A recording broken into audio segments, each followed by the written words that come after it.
This is Dr. Lam. Adrenal fatigue-related health conditions can be broadly classified into 5 main areas. First, we have metabolic system imbalances. Now, anybody with a severe adrenal fatigue will be able to tell you that they have problem maintaining their blood sugar at a level that is very, very steady. Part of the reason is because hypoglycemia is commonly associated with adrenal fatigue, even though if you measure the blood level of the sugar, it is considered normal and not considered low. This is normally due to a combination of low cortisol and high insulin level when the body is under stress. The normal stress response by the adrenal gland is to increase blood sugar level. However, glucose release is slowed as the output of cortisol reduces during later stages of adrenal fatigue, such as what happens in adrenal exhaustion. Hypoglycemia itself is a significant stress on the entire body, especially on the adrenals. So you have a vicious cycle that goes on. While this can be overcome by sugar fixes initially in mild adrenal fatigue, and that's why people take Coca-Cola or Pepsi Cola or pop drinks as well as donuts or juices to give themselves that little boost. This is only a quick fix, and usually the symptoms will come back only after a short time, usually within 1 or 2 hours. This cycle, if continues, will make the person really more drained, and towards the end of the day, the person will feel nearly exhausted without having done anything. Low blood sugar are usually most likely to occur, therefore, around 10 a.m., 2 p.m., as well as from 3 to 4 p.m. Hypoglycemia is also related to the autonomic nervous system dysfunction, which we will describe later. Secondly, we have a musculoskeletal system breakdown. Now, collagen and protein are broken down in a catabolic state of function during the adrenal fatigue. This can lead to chronic pain syndromes, joint pains, chronic fatigue, and fibromyalgia. It must be remembered that the glucocorticoids, primarily cortisol, are steroidal hormones produced by the adrenal glands in response to stress. Now, cortisol output is high in stage 1 and stage 2, and then as the adrenal fatigue progresses, the cortisol output often is pushed to the limit and then finally goes down. As cortisol goes up, one of the side effects of this hormone is the breakdown of protein, resulting in an overall net catabolic state, meaning the amount of buildup of the muscle is less than the amount of breakdown. So as a result, broken down muscles are not adequately replaced. Collagen is broken down without significant replenishment. Outwardly, wrinkles starts to develop as premature aging sets in. Internally, organs and muscle breakdown tend to lead to chronic muscle and joint pains of unknown origin, especially after strenuous exercise or heavy lifting. Adrenal fatigue, therefore, is often associated with poor ability to digest protein, as well as the gastrointestinal systems tend to slow down. So this will only add to the musculoskeletal pain and syndromes. It should come, therefore, as no surprise that secondary fibromyalgia and chronic fatigue are commonly associated with adrenal exhaustion. Third, we go into the neurological system dysfunctions, and this can be divided into various categories. Because the adrenal fatigue can lead to insomnia, sleep disturbances, brain fog, anxiety, and depression if the central nervous system is involved. Peripheral nervous system dysfunction is often associated with orthostatic hypotension, dizziness, lightheadedness, temperature intolerance, fainting spells, tingling, and numbness sensation of the extremities, as well as sweating dysregulation. First, we talked about the central nervous system imbalances. When you have imbalances of the adrenal glands, then what happens is that you start to have sleep disorders. Both too high and too low a nighttime cortisol level can cause sleep disturbances. Waking up between 1 to 3 a.m. is a characteristic of low blood sugar during this time, as well as cortisol imbalances. Sometimes it is accompanied by nightmares, sudden onset of heart palpitations, anxiety attacks, and cold sweats. Now, chronic lack of sleep is strongly associated with decreased immunity as well, and impaired glucose intolerance, as well as the decreased alertness and concentration. Cortisol, DHEA, testosterone, and estrogen are key hormones produced by the adrenals. Decreased level of each of these hormones can reduce the adrenal function, and also has been linked to depression, which is a part of the central nervous system dysfunction. It comes as no surprise that those with advanced adrenal fatigue is strongly associated with increase in fear, anxiety, depression, as well as difficulty concentrating.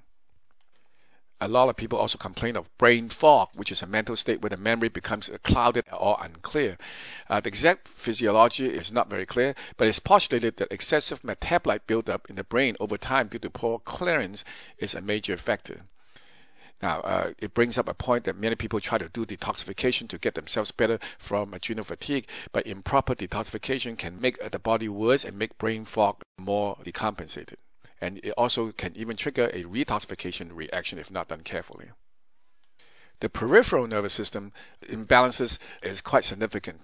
The sympathetic nervous system as well as the parasympathetic system comprises the autonomic nervous system, and the autonomic nervous system is what keeps the unconscious housekeeping functions of the body going. They regulate blood pressure, body temperature, forces of the heartbeat as well as heart rate.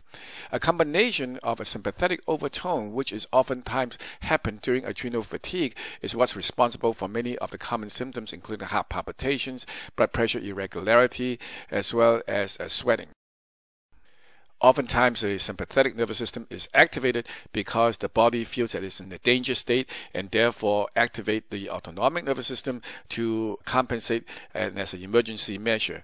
Unfortunately, the adrenaline released from the stimulation of the autonomic nervous system can lead to all these side effects that we mentioned earlier, including panic attacks, heart palpitations, strong heartbeat, irritable bowel, being wired and tired, POTS, orthostatic intolerance, orthostatic hypotension, and also contribute to hypoglycemia as well as temperature intolerance. One can also have neurotransmitter dysfunctions such as glutamate, GABA, dopamine, norepinephrine, epinephrine, histamine, serotonin, melatonin, acetylcholine, and nitric oxide. These are all neurotransmitters that works in the body to maintain homeostasis, and there's no wonder that if you have adrenal fatigue and neurotransmitter dysfunction, you're going to have problems sleeping, depression, as well as an increase in allergy from the histamine imbalance, serotonin imbalance leading to depression, melatonin imbalance leading to insomnia, acetylcholine dysfunctions, as well as nitric oxide dysfunction that can also lead to other physiological states. In the early stages of adrenal fatigue, meaning stage 1 and stage 2, serotonin levels tends to be weakened, epinephrine and norepinephrine is elevated, and GABA tend to increase to compensate.